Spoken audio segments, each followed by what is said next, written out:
Écoutez, l'électrification rurale qui est effectivement une des grandes nouveautés de la réforme du secteur de l'électricité en RDC, une grande innovation, en tout cas que le législateur congolais a pensé, et nous saluons effectivement cette vision de pouvoir libéraliser les secteurs et ne pas permettre à l'État d'abandonner complètement les secteurs. On libéralise les secteurs et l'État est conscient que la libéralisation à elle-même ne va pas suffire, ne va pas régler les problèmes. Quel est le problème? Le problème, c'est les faibles taux d'accès à l'électricité. Le problème, c'est les inégalités. Il y a une distorsion entre les villes et les milieux ruraux et même périurbains. Le problème, c'est l'insuffisance de l'offre sur le marché parce qu'on a un taux d'électrification qui est extrêmement faible.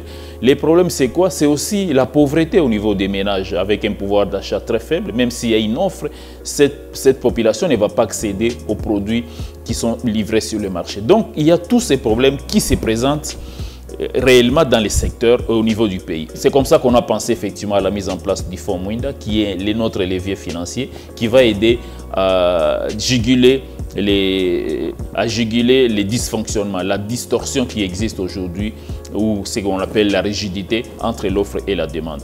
La subside que nous mettons en place, le Fonds Mwinda, va permettre de suppléer à la faiblesse des revenus des ménages aujourd'hui et permettre de sorte à permettre aux entreprises de vendre leurs produits. Et vous allez vendre à votre prix. Nous allons aider les ménages à payer ce qu'ils peuvent payer. Nous allons suppléer en tant que pouvoir public, l'État, nous allons suppléer à la faiblesse des revenus des ménages. Mais c'est pour un temps.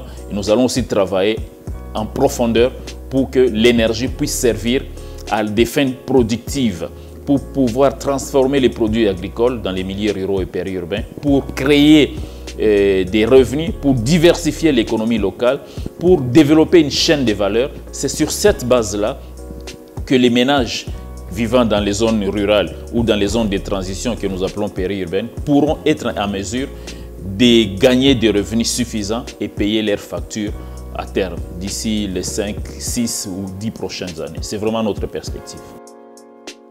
Effectivement, nous sommes aussi en train de réfléchir sur cet aspect parce qu'il y a des volets. On va aider les ménages à accéder à ces fonds, à améliorer leurs revenus avec une contribution de l'État. Mais entre-temps, nous négocions aussi avec les entreprises pour qu'on puisse échelonner la période des paiements sur une longue période, quasiment 24 à 36 mois. Ça veut dire qu'il y a un fonds de roulement et les entreprises pourront faire face, on anticipe déjà que les entreprises pourront faire face à un fonds de roulement parce qu'il y a une bonne partie de leur mise, de leur investissement qui sera bloquée, qui sera échelonnée sur 24 à 36 mois. Et pour pouvoir permettre aux entreprises, toutes les entreprises n'auront pas la même taille, n'auront pas cette capacité d'avoir des ressources plus importantes. Donc, pour permettre aux entreprises de faire face à ces besoins financiers très importants, il y a un élément important qu'on pourra ajouter au Fonds Mwinda, c'est les prêts aux entreprises. Permettre aux entreprises d'accéder à des prêts à des financements importants en termes de prêts. Et donc, effectivement, la réflexion est très avancée. Nous discutons actuellement avec les différents partenaires, notamment la Banque centrale, parce que les prêts sont réglementés par la Banque centrale.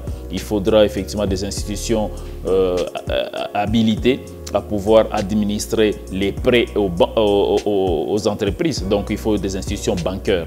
Et donc, nous sommes en dialogue en ce moment avec la Banque centrale pour étudier les modalités pratiques de comment nous pourrons mettre cet instrument-là également opérationnel, rendre cet instrument-là opérationnel, l'instrument prêt. Et ça pourra beaucoup soutenir les entreprises parce que je sais qu'elles font face effectivement à des limites, à des contraintes d'accès au marché financier.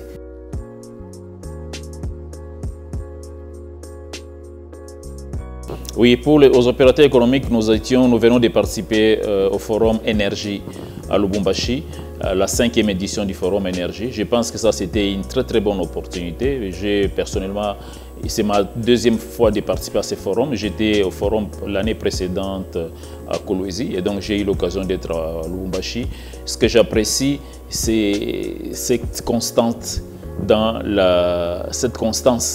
les plaidoyers. Je pense que c'est quelque chose de très très bien. Autre chose que j'apprécie, c'est que le plaidoyer est fait par le secteur privé, qui croit effectivement en le partenariat public-privé.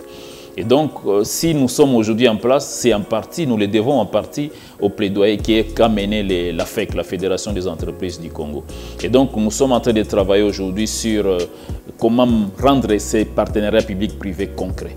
Le rendre concret dans les secteurs de l'énergie, il y a des choses que l'État va faire, il y a des choses que le privé va faire. Du côté du gouvernement, nous savons que notre responsabilité particulièrement, c'est mettre à votre disposition des informations, et ça nous y travaillons, la cartographie des potentiels énergétiques du pays, diffuser effectivement les opportunités de business qui existent également aujourd'hui, et travailler aussi à faciliter l'environnement du travail. Nous savons qu'aujourd'hui, les secteurs privés se plaignent, nous l'avons écouté à Lubumbashi, sur la question de la fiscalité qui n'est pas attractive pour un secteur naissant comme celui de l'électricité. Et la FEC nous reproche effectivement d'être un peu... d'être trop ambitieux en ce qui concerne la fiscalité et nous conseille d'utiliser une fiscalité progressive, une fiscalité attractive. Donc nous travaillons sur ces instruments-là, mais aussi au-delà de la fiscalité, il y a également les autres mesures d'accompagnement que nous essayons de mettre en place. Nous voulons que les entreprises amènent des produits d'un standard de qualité et localement. Nous voulons aussi que ces entreprises qui investissent, parce que la RDC c'est quand même un gros marché, le fait qu'on ait accumulé ces retards, aujourd'hui ça devient une opportunité de business immense pour la RDC. Et donc c'est un marché qui représente presque 80 millions de personnes qui doivent être électrifiées. C'est une opportunité de partir sur de bonnes bases. C'est là que nous construisons une politique d'électrification qui permet effectivement aujourd'hui de développer les compétences locales, comme je l'ai dit, mais aussi de développer le business local.